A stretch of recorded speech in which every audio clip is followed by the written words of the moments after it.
बिल्कुल। अवधेश जी ये चिट्ठी लिखेंगे, ये टीवी चैनल पर बैठकर बोलेंगे, लेकिन मुरादाबाद जो यहां से 2-2.5 घंटे की दूरी पर है, वहां पर जाकर कमिश्नर को सबूत नहीं देंगे कि ये लो सबूत और कार्रवाई करो इस अधिकारी पर। हम नहीं, आज जानते हो सब कुछ यहाँ पर बैठे हो आप, तो सबूत दीजिए ना सर, 2-2.5 घंटे भी कैमरे लगे हमारे, नहीं जा पा रहे, बोलिए मैं आपकी व्यवस्था कर देता हूं। अरे अरे अरे सब आप देख रहे हो ना क्या कर ठीक रहे है हैं ना। अवधेश जी, क्या सिर्फ ये एक माहौल बनाने की कोशिश है, अदालतों पर दबाव डालने की कोशिश है? जौनपुर का मामला जिस तरीके से आया, 16 तारीख को कमीशन का प्रारूप तय होगा, उससे पहले एक दबाव बनाने की कोशिश है। 12 तारीख को कल सुनवाई भी होने वाली है देश की सबसे बड़ी अदालत में। आप कैसे इन परिस्थितियों को देख रहे हैं? केवल मुस्लिम पक्ष नहीं है, सीपीएम पहुंच गई है, एनसीपी पहुंच गई है, अलग अलग पार्टियां जा रही हैं कि इस कानून को बनाए रखा जाए। देखिए, प्लेसेस ऑफ वर्शिप एक्ट बाकी को तो रोकता है कि भाई 15 अगस्त 1947 का जो भी सिचुएशन था वो रहेगा, लेकिन वक्फ बोर्ड को इससे नहीं रोकता है। वक्फ बोर्ड की धारा 107 ये बताती है कि वो कहीं भी दावा कर सकते हैं, चाहे वो 15 अगस्त का रहा हो, चाहे वो 47 में रहा हो, कहीं भी रहा हो। तो ये दो देश में दो कानून दो अनुसार है। तो ये फिर इसीलिए है कि ये हिंदू, सिख, जैन, बौद्ध और ईसाइयों, ये हिंदू, सिख, बौद्ध, जैन और सिख के इनके खिलाफ है ये। तो आप एक और तो धारा में अधिकार उनको दे रहे हैं और ज्यादा अधिकार दे रहे हैं, उसमें आपको साबित करना है कि नहीं इनकी जमीन नहीं है। ये कोर्ट जो कुछ भी है, जो जुडिशियल रिमेडी है, एक जुडिशियल रिमेडी का हमारे यहाँ है ना कि भाई कोई अन्याय हो गया है तो हम न्यायालय में जाते हैं, वो संवैधानिक अधिकार है हमारा जुडिशियल रिमेडी का। तो ये पूजा स्थल कानून जो कि देश पर थोपा गया नरसिंह राव के शासनकाल में, वो थोपे गए कानून की ये बात कर रहे हैं। फिर भी उस पर न्यायालय को फैसला करना है। देश में वातावरण ऐसा बनाया जा रहा है कि जैसे न्यायालय, कानून, संविधान छोड़कर जो लोग जा रहे हैं, आंख मूंद कर केवल आस्था के आधार पर सर्वे कराने का आदेश दिया जा रहा है। ऐसा ही है, और एक भड़काने की, अरे भाई बीच में नहीं बोलिए, आपके बीच में नहीं बोला, आप उत्तर दे दीजिएगा बाद में।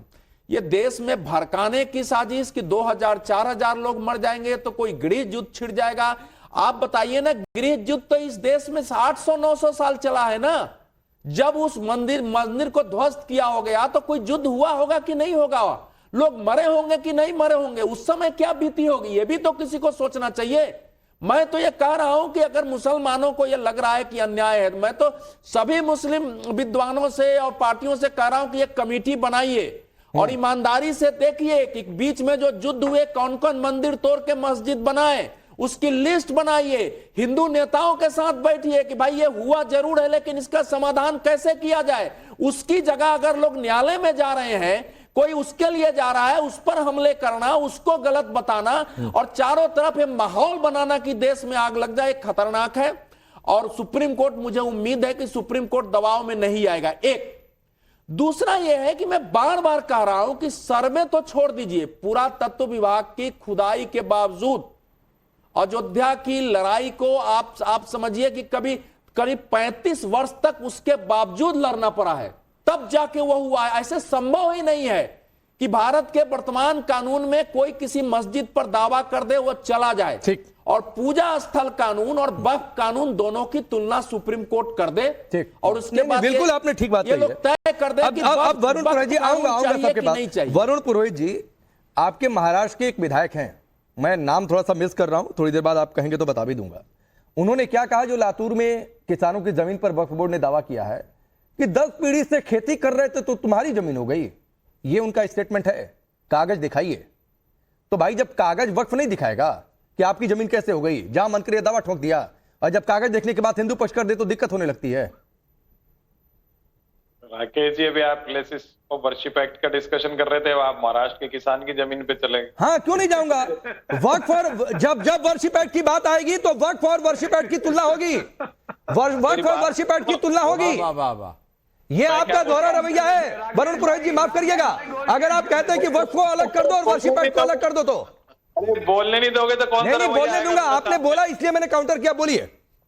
आप डिस्कशन वो कर रहे थे, मेरे को उधर ले गए महाराष्ट्र। जाना जाएगा सर, जाएगा। संसद चल रही है, किसी भी एक्ट पे या कानून पे बनाने वाली सुप्रीम बॉडी कौन है? पार्लियामेंट। तो सत्ता में कौन है 10 साल से? मोदी जी की सरकार। अगर किसी एक्ट में उनको कोई खामी नजर आती है, संसद में चर्चा कराओ, उसमें अमेंडमेंट कर दो। जब किसान बिल आप ला सकते हो और रातों रात फटाफट उसको हटा सकते हो बिगर किसी के पूछे। हाँ। आप क्यों नहीं act places of worship act में आपको कोई खामी नहीं, उसको खामी लग रही है तो उसको अमेंडमेंट कर दो संसद में चर्चा करा के। और ये जो सर्वे की बात चल रही है, आप मुझे बताइए कितने प्राचीन मंदिर में आपको ले चल सकता हूँ, हजारों साल के खंडर हो रहे हैं, कितनों के पत्थर, कितनों की मूर्तियां स्मगल हो रही है, उस पर तो ध्यान नहीं है। पहले मस्जिदें खोद लो, मस्जिदें खोद लो, अरे खोद लेना भी पहले, लोगों की रोटी रोजी का, बेरोजगारी का तो आप इंतजाम नहीं कर पा रहे हो। लोग परेशान, बच्चे पढ़ पढ़ के बाहर आ रहे हैं, उनको क्या खुदाई में लगाओगे? फावड़े कुदाले, पहले थाली कटोरे दे रहे थे, अब कुदाले फावड़े क्या दे दिए। तर्क है, क्या तर्क है। वरुण जी को बीच में रोका जाए तो कहेंगे बीच में मत बोलिए। अब आप तो बोलोगे, अरे आप सर तो ऐसा बोलोगे, है, आप नहीं नहीं तो सुनिए सुनिए, क्या मस्जिद के सर्वे से बेरोजगारी की समस्या बढ़ जाती है? ये क्या तर्क है भाई? आपको मने नहीं, सुनिए, मस्जिद के सर्वे का आदेश हो गया, अभी तो 7-8 मस्जिद के आए हैं, उससे देश में बेरोजगारी बढ़ जाएगी, उसके रोजगार के अवसर घट जाएंगे, और उसमें क्या खुदाई के लिए क्या तर्क है? मतलब तर्क क्या है? नहीं, लेकिन एक बात इन्होंने कहा है, वरुण जी, आऊंगा इसके बाद धर्मेंद्र जी। वरुण जी, आपने कहा ना सर, तो वक्फ पर अमेंडमेंट हो रहा है तो सर खुलकर साथ आ जाइए, बोलिए ठीक है भाई, इतना मनमानी ना हो पाए तो मुझे नहीं, अब मुझे जानना है तुहिन सिन्हा से कि भाई बताइए, वर्शिप एक्ट को अमेंड कर रहे हैं कि नहीं कर रहे हैं, आप लोग की स्ट्रेटजी क्या है, या फिर ये बवाल चलता रहेगा, या तो कानून स्क्रैप करिए, आप लोग की पार्टी की पॉलिसी क्या है, मुझे बताइए। नहीं, हमारी ये तो हमारी जैसे तर्क दूंगा क्या मैं? ये हमारी राकेश जी हमारी प्रतिबद्धता है। जब एक बार हम कमिटमेंट कर देते हैं तो फिर हम खुद की भी नहीं सुनते हैं।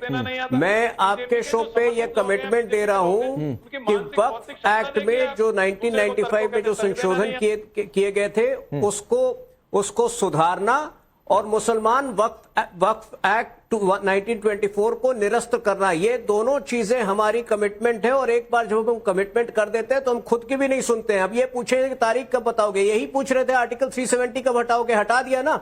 यही पूछ रहे थे कि तोहिन भाई तलाक बिल कब, अरे ये तो वक्फ में अमेंडमेंट आप लोगों ने पेश कर दिया है। मैं सवाल वर्शिप एक्ट को लेकर पूछ रहा हूँ, होगा वर्शिप एक्ट को अमेंड करेंगे, स्क्रैप करेंगे, क्या करेंगे, क्या पॉलिसी आपकी? इन्होंने साथ में कर रहा हूं और बेईमानियों को सिवा कुछ कर भी नहीं सकते हो। अरे रुकिए आजारी जी, पहले भाजपा का स्टैंड जाने दीजिए वर्शिप एक्ट पर, रुक जाइए। किया था